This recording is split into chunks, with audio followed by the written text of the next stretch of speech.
So as for how redistricting affects the rest of New York, the new and controversial districts are creating some new congressional lines here in the Hudson Valley. News 12's Michelle Brown explains. You have to get out there and vote, period. It doesn't matter which party you're with. Yonkers resident Kelly Bullock weighing in on newly redrawn congressional maps by state Democrats. Really, it's just about people need to go out and vote. It doesn't matter where you live, which district you're in.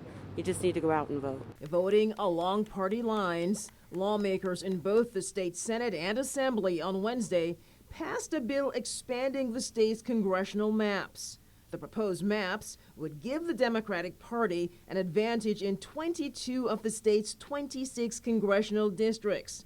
The lines are being redrawn following the 2020 census, which resulted in New York losing a seat in the House. Republicans have slammed the newly redrawn maps as partisan gerrymandering.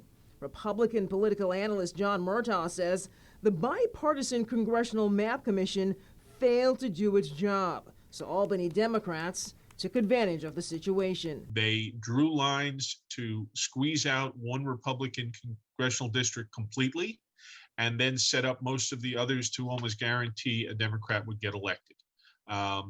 It's the classic situation of, instead of the voters are going to be choosing their elected officials, the elected officials have chosen their voters. Representative Mondaire Jones, whose 17th congressional district was expanded under the redrawn maps, issued a statement saying in part, "I am looking forward to spending more time in Sullivan and Orange in the weeks and months ahead, introducing myself to the people I hope to represent in the next Congress and hearing more about the issues that matter to them."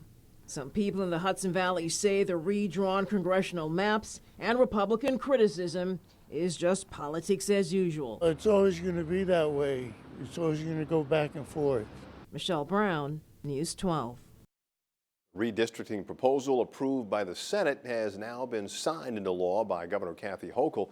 14 New York residents, including 4 from the Hudson Valley, have already filed a lawsuit in Steuben County Supreme Court.